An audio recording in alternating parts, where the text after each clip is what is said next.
24 மணித்தியாலத்திற்குள் இலங்கையில் நடைபெற்ற முக்கிய செய்திகள். அனுர அரசாங்கத்தின் அதிரடியில் தொடரும் முக்கிய புள்ளிகளின் கைதுகள்.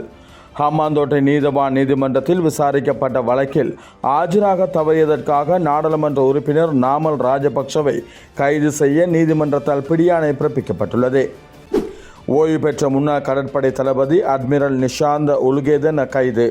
இவர் கடற்படை புலனாய்வு பிரிவின் பணிப்பாளராக இருந்தபோது பொத்துகராவை சேர்ந்த இளைஞர் ஒருவர் காணாமல் போன சம்பவம் தொடர்பில் குற்ற புலனாய்வு திணைக்கள அதிகாரிகளால் கைது செய்யப்பட்டுள்ளார்.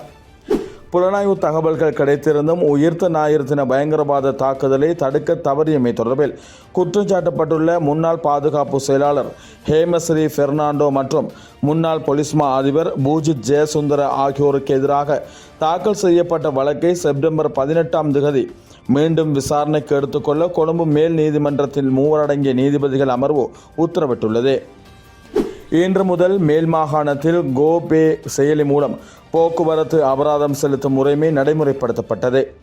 மேலும் போக்குவரத்து போலீஸ் அதிகாரிகள் 1000 பேருக்கு கையடக்க தொலைபேசிகளை வழங்க திட்டமிட்டுள்ளதாக அமைச்சர் பிமல் ரத்நாயக்க குறிப்பிட்டார். மாலத்தீவுக்கான அரச விஜயத்தை ஆரம்பித்த ஜனாதிபதி அனுரகுமார திசாநாயக்க வெலானா சர்வதேச விமான நிலையத்தை சென்றடைந்தார்.